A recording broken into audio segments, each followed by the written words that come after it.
Bonjour mes amis, et bienvenue en Pendu dans le Cercle de Lune. Hello friends, if this is your first time here, welcome. Thank you for coming. I'm pleased to meet you. If you've been here before, thank you for returning. I'm truly honored. Friends, if you are a returning visitor, you already know that this is my series in which I use Cercle de Lune adjacent, or antique Italian decks to help me explore a topic that to explore the message that I received from my earlier spread of the week. And that earlier spread of the week is usually a Smith-Waite based deck, a Continental Tarot based deck, or these days, a Harris Crowley Thoth deck. So I do that. I do those readings. I get the main idea, the message, and then I use my wonderful Cercle de Lune-esque decks to explore that message, to get a little bit more refined information, a little bit more honed in. And I've done that first spread for this week. And in case you have not seen that spread, I always recommend that you watch it first, but I especially recommend that you watch that video before watching this one this week, because the oracle cards are going to really be read perhaps in a way that might not be understandable without knowing where this reading is coming from. So I'll put a card up here for you to click on and hop on over and watch that video and then come on back here. And remember, you don't have to watch any of these videos in one sitting. You can watch them in bits. There is no YouTube police out there telling you, no, you have to finish this, right? Or you can't come back after you watched it. You can always go back into your history and find it again. You know how to do that, right?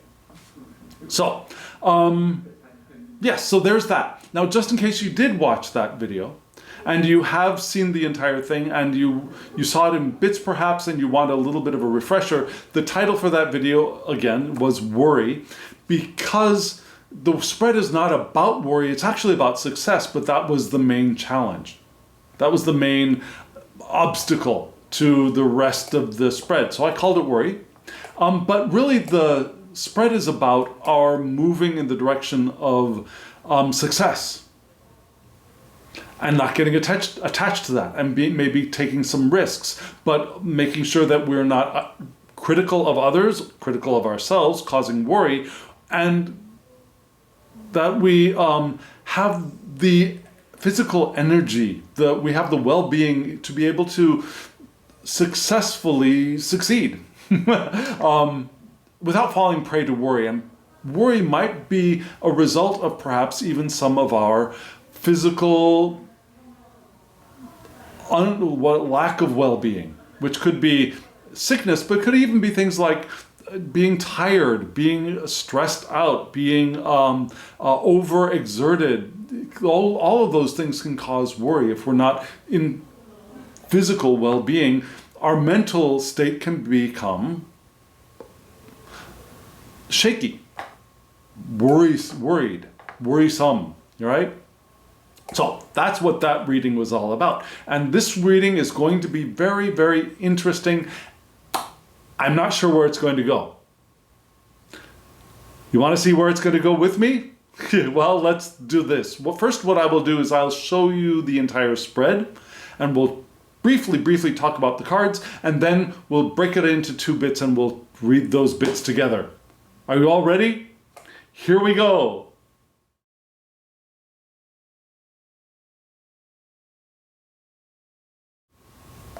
Friends, what do you think of these decks? There are 2 decks there, right? The ones on the top, they are a recreation of Cercle de Lune, and I'm really excited about having this deck for several reasons.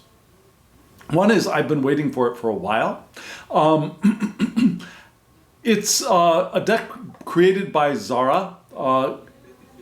Her tarot name is Kitten Chops, and I've got her, I believe it's her first deck, which is a Smith-Waite based deck called the Playful Heart Tarot. I love it. I use it with students in my summer and winter camp. It's a wonderful, wonderful deck. So she has done other decks, and this is her, I believe, her first foray into Tarot de Marseille, and it's a wonderful, wonderful. It's a playful take on the Tarot de Marseille. It's a childlike, childlike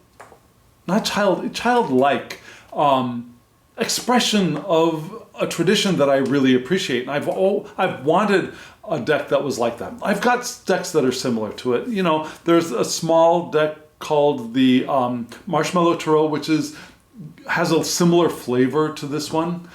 There's another deck called the Tarot Serene, which is a playful mermaid-like deck. Both of them very small decks. These are more standard Tarot de Marseille sized cards.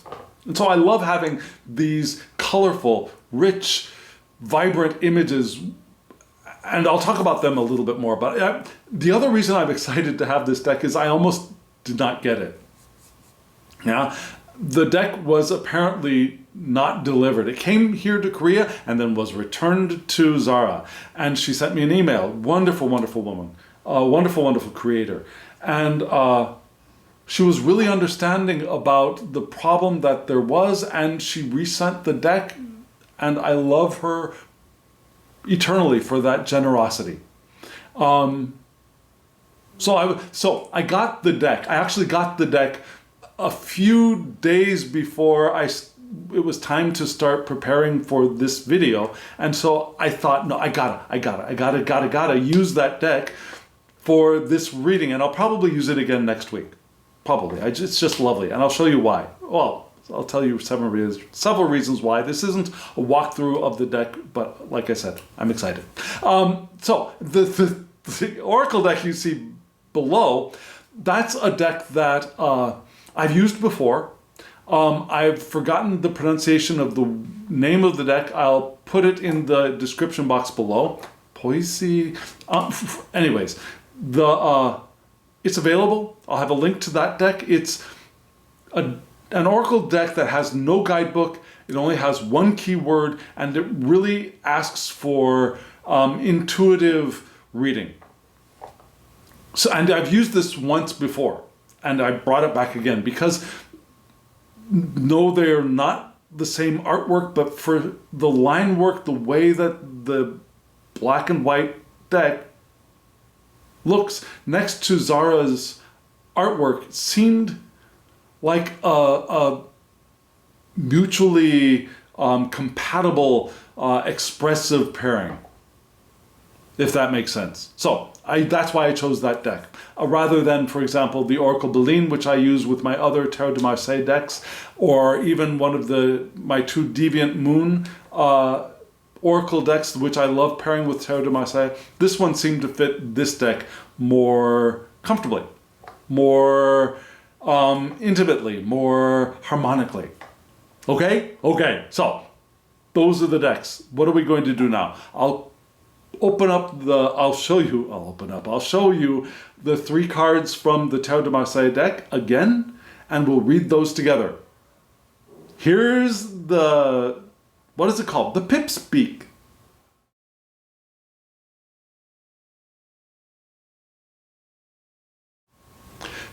What do you think of this deck, seeing it even more up close? Isn't it wonderful? Now, some of the reasons I love this deck are the images, like I said, are wonderfully playful. Also, there's gold foil on the cards. I'm going to try rotating it here. Can you see the stars there are foil? There's a little bit of bling there. It's such a sweet addition to the stars. Also, the 2 hearts on the king's heart, and stars on the crown, and also on one banner of the king's tunic, there are elements that are gold foil there too. Just every card has a little bit of gold foil like that. Just lovely, and I hope you can see it. Also, they're borderless, right? I like that. Also, the Major Arcana, except for a couple of cards in the Major Arcana, they're all the gold this goldish background, right? All of the cups are this red background. All of the coins are this dark bluish black background. Now the other minor arcana are other colors. Yeah, I've forgotten offhand what the swords and the wands are, but it's lovely. It's very well done, and it's nice to have that consistency through each of the suits, so that you really get, especially if you like to read elementally, you see what elements are there, what elements are missing much more easily. Right, so it's a wonderful deck to use. I love it. This is what the backs look like. The backs are not reversible, but that doesn't matter to me. Because even if I did read with reversals, which I'm not sure that I would do with this deck, I need to look at it again. But the backs do not bother me when the way that I shuffle and lay out cards. The cards that come up are the cards that come up for me. So not being able to see in advance by the backs that some of them, that this one is reversed and this one is not a problem for me. Just like with the Harris Crowley Thoth Tarot. It's really clear which cards are reversed and which cards are upright if you shuffle in reversals, and it doesn't bother me. It doesn't affect how I lay out cards at all. So, just saying. But I love the backs. I love the color. I love the richness of the color and the simplicity of the cubes. It's just lovely. It's kind of like an Escher painting, right? Anyways, okay. Ranting about the deck. Oh, cardstock. Oh, the cardstock is wonderful. The cardstock is absolutely brilliant. It's so comfortable. It's one of the most comfortable cardstocks to shuffle that I have. Similar to the cardstock used by Artisan Tarot for their Terre de Marseille decks, fabulous cardstock. So this cardstock is just a little bit thicker, which is a little nice, feels thicker to me. Linen cardstock, but not so much linen that that it just like flies off into the stratosphere when you try to shuffle it. I loved it. It's just a lovely deck. Okay, so gushing over, we start off with the King of Cups. And you notice that the King of Cups is looking into the spread, right? And the King of Cups is looking this way at then the Seven of Coins and the Four of Cups. That's why no need for extra cards. And that's the direction we're going to read these cards. We'll start off with the King of Cups. Could be us, could be somebody else. Who is the King of Cups? This is a person with wisdom from deep inner and outer knowledge. What does that mean? The wisdom that we get from our experiences in the world and the actual learning that we do by moving through the world, by reading, by experiencing, by looking at things, by investigating things, but also from inner knowledge, from inquiry. About to say inquisition, from self-inquiry, from looking within. The wisdom that comes from a balanced approach to life, from our experiences in the world and from our experiences from within ourselves. The King of Cups is one of compassion, control, and balance. And remember, it doesn't matter what bodies we inhabit. Whether this card is for us or for another person, the King of Cups can be referencing a person with a penis, with a vagina, with a little bit of both, or with nothing. Yeah, it could be for people in male bodies, in female bodies, in intersex bodies, in cis bodies, in trans bodies, whatever. Yeah, we all have the king, we all have the queen, we all have the page, we all have the knight within us. So these are the aspects of self, or the self of another person. A big-hearted person. Person who is generous and gives conscious love. Right? It's an active, deliberate, in the sense of consciously sharing love. It's also the enjoyment of life, the joy of living. Yeah? serenity or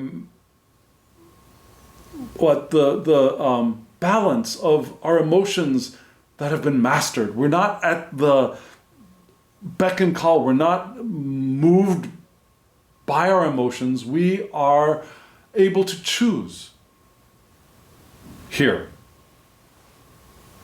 We're optimistic as well, and we can overcome our past injuries and still look ahead. We're open to the new with prudence. We're not leaping into the future. We're not leaping into dark spaces. We have a measured approach to moving into the new, which was suggested in the earlier spread this week, right?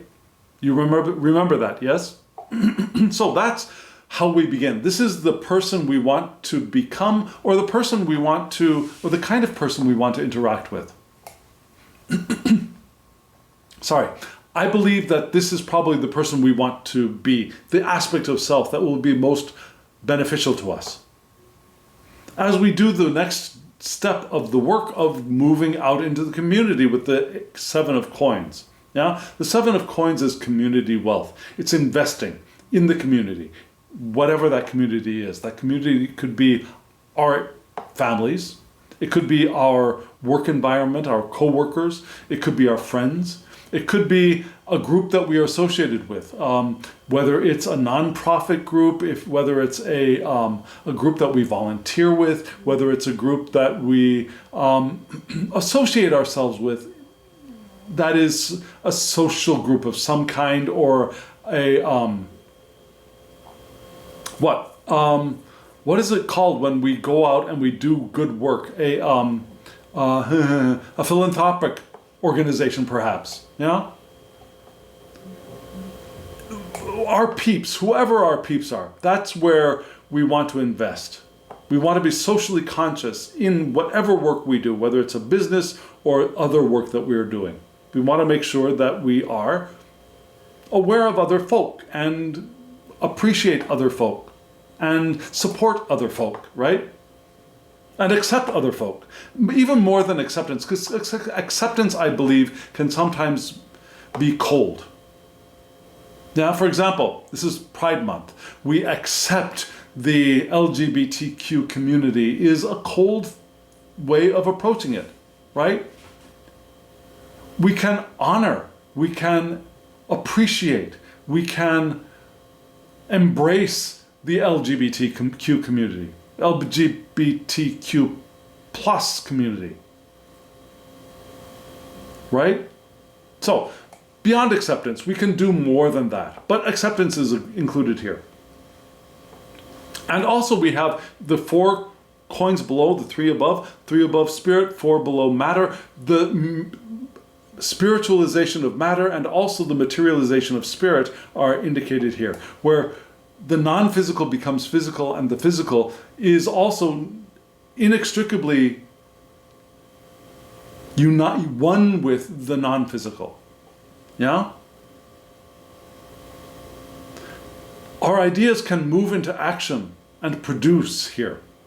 And it could produce money, but it could produce other material results. And our resources are used to support research and information. We support the work of others, especially in the areas of research and information here. We could support schools. We could support our friends who are trying to figure stuff out as well. And something new is well received here. Now there's a little bit of a breaking in as well as a breaking out. We move out into the community and we receive from the community as well. And receive well. That new thing can be well received by us or by other people. So the King of Cups, with all that balance, that big-heartedness, that willingness to move into the future with prudence, is now interacting with the community and is supporting the community and is investing in the community, is also drawing spiritual energy into materialization, into matter, as we recognize that all matter is spiritual. And we receive the new. Well. And that moves us into what? Into this beautiful... did I show you the bling on this card? I didn't show you the bling. Can you see the bling? It might be harder to see on this card, but it's there. Yeah? Beautiful card. With those blingy, blingy stars. And here we have another cups card. This is the 4 of cups. Let me rotate it a little bit, so hopefully you'll be able to see a little bit of that flash. Yeah, flash. Woo! King of the universe. So the 4 of cups. What is this? This is controlled emotions. And not so much controlled as in, I'm not going to let any of my emotions out, or that's not. It's the control that the King of Cups has. The ability to not be jostled about by or knocked about by our emotions, but to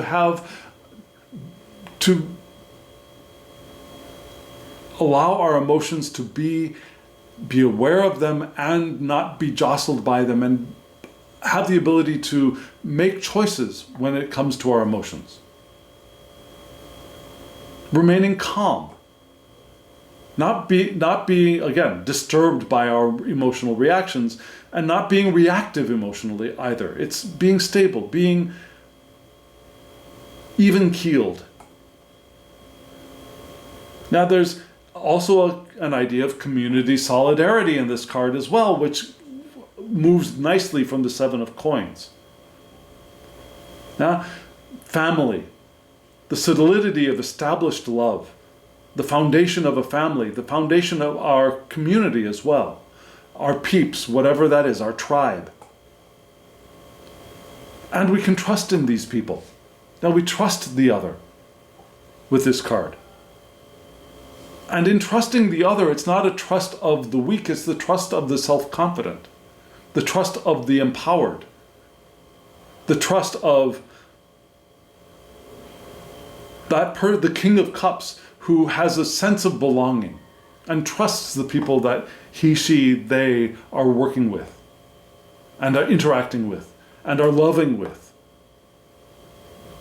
So we're committed to our groups, whatever those groups may be. Again, family, friends, co-workers, whatever our tribe is. Sometimes at the price of personal interests. Now we're generous with our time, with our resources.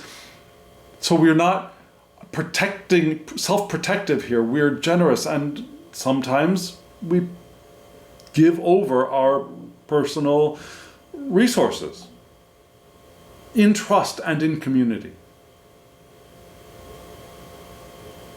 And maybe we're still looking for that tribe. Maybe we're still looking for that partner who we can feel secure with, and that's okay. Maybe that is the direction we're moving into, or we can enjoy it if it exists already. Right?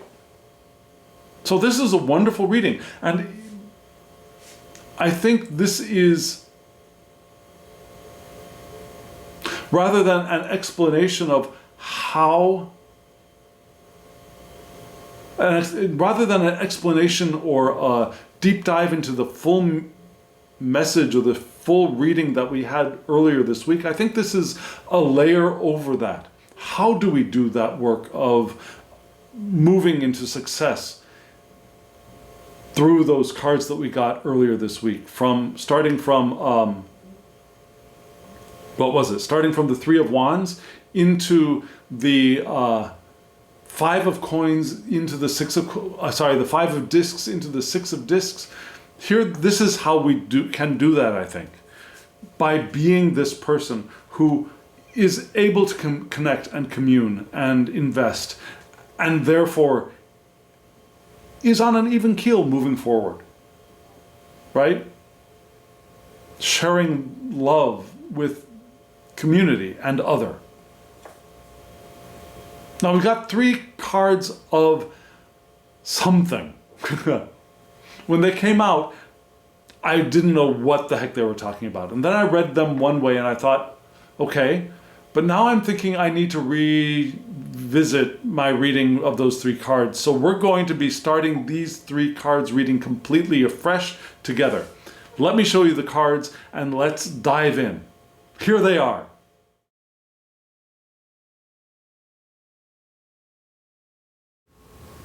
You saw that we got from left to right, a very interesting series of cards. We started off with home, and then we have womb, and then we have trigger.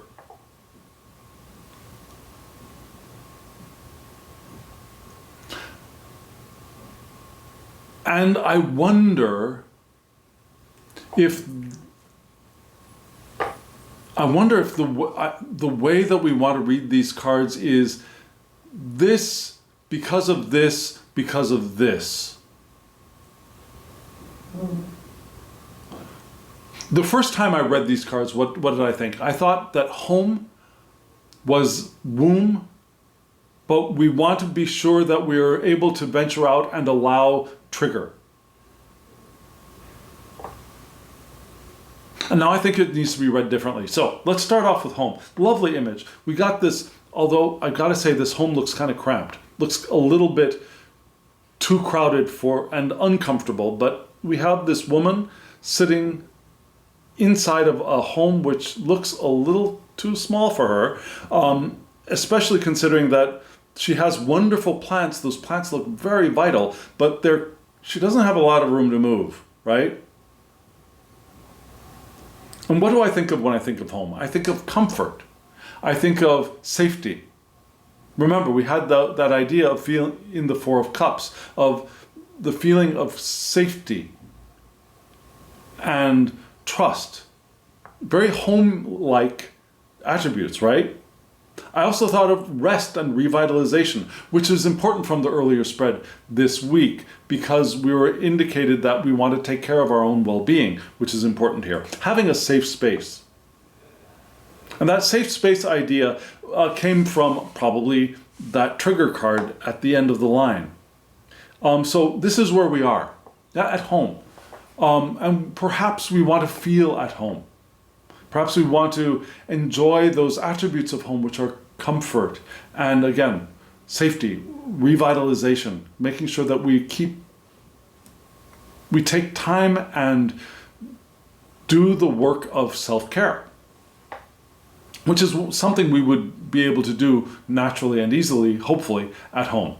Now, if our homes are not that kind of an environment, then we need to do something, or maybe find another home, right? We want our homes to be those qualities. And okay, I've had times when home was not that quality at all. I've had times when home was actually a dangerous place to be. You know?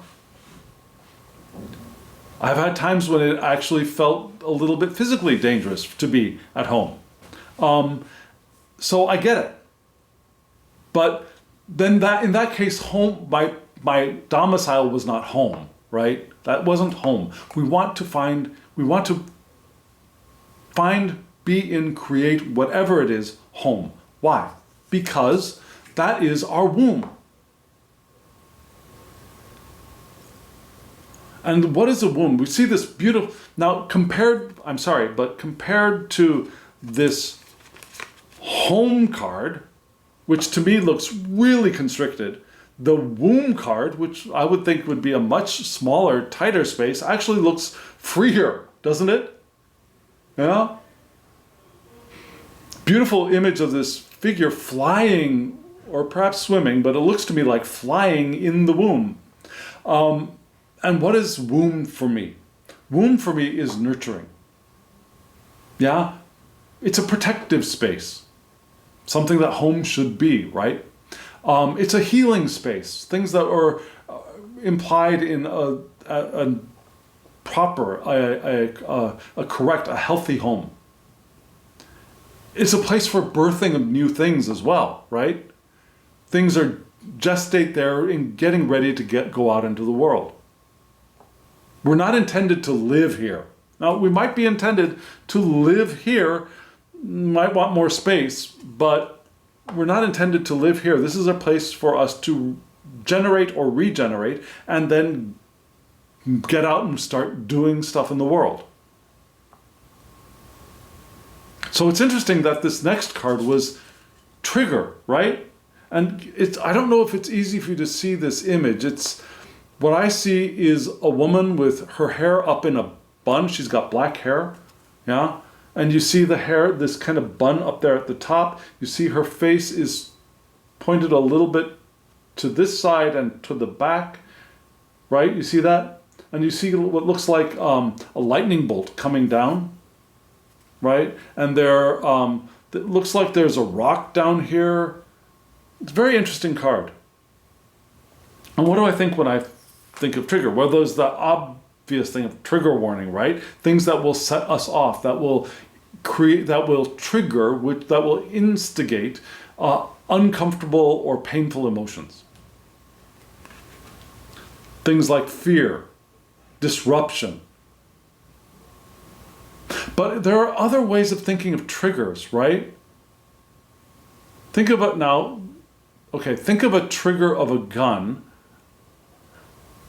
but just the trigger and the gun removed from any situation. Just think, in a void of empty space, there is a gun with a trigger, or a bomb with a trigger, or something that uses a trigger. What is a trigger? It's something that, it's a little bit of energy that creates more energy, right? In a gun, that trigger creates a little bit of energy which causes the gunpowder inside of the bullet in the gun to explode and shoot something forward. Yeah, it's a little energy that creates a large energy. Same thing with a bomb. A little energy creates a larger amount of energy. Same thing with a rocket into space. Yeah? A lot of things that are combustive are created by first a trigger. The little bit of energy puts in and a large potential energy is released. So there's a more positive, okay, wow, I'm going in a completely different direction. And this card doesn't look like that to me, but the direction I want to go here is that little bit of energy causing a large reaction, as a trigger would. And this does not look like that, but I think in this reading, okay, so what am I getting? Remember, we're the king, right? We're moving through the 7 of coins into the 4 of cups. So we want to do the work of healing, self-generation. Yeah, we want to allow our home to become our womb for nurturing, for protecting, for healing, knowing that we're not supposed to stay there. We heal, we get ready. Then when we're ready, we allow ourselves to a little bit of our own energy, we put it forth, and we have a great energetic response from that. Yeah, a little bit when we are balanced, when we are whole, when we are healthy, a little bit of our energy will cause a much greater response. And if we use that energy well, we can have great success. And yet we want to make sure that we go out into the world with that trigger emotionally stable so that we aren't reactive to things that are happening around us. We can allow the things that are happening around us to be as they are without being triggered by them, but to be the trigger that creates something new. Does that make sense to you? Now, if we've got that stability, if we've got that harmony, if we've got our emotional and physical well-being, we won't be triggered. We can be the trigger, positive trigger, that creates a greater force of good in the world. That allows the 3 of Wands to turn into the 6 of Discs in that Thoth reading that we did earlier this week. That allows the King of Cups to move through, become that 7 of coins embodiment of investing and creating for the community. And a little bit of self-sacrifice, yeah, that a little bit of energy from the self is the trigger that can create a much larger, an exponentially larger result. Yeah, does that make sense? If it does, let me know in the comments below. If it doesn't, let me know in the comments below. I'd love to hear what you have to say. How would you read these 3 cards? Would you read them very differently? If so, teach me. Let me know what you think. And friends, speaking of teaching, letting know, let me let you know that I can give you a reading if you want, either with Tarot de Marseille, Smith-Waite deck. I'm very comfortable with those. Maybe even a Thoth reading if you want. Eventually I'll work my way up to Lenormand. I'm on my path to that. So if you want a reading, my email address is below. Shoot me an email to thehangedmaninthemoon@gmail.com. We'll get you a reading. Or let me know in the comments below. We'll find a way to meet up on a different platform and get you your reading. Okay? All nice, private, safe, whatever you want. And friends, thank you. Thank you for hitting the thumbs up button, and thank you for subscribing, and thank you for those of you sometimes who share these videos with other people. That's a wonderful thing. And it helps YouTube say that this channel would be good for other people to see as well. It helps other people find us. So thank you for doing all of those things. And friends, now, as always, I wish you love, joy, well-being, and pure awareness. Thank you.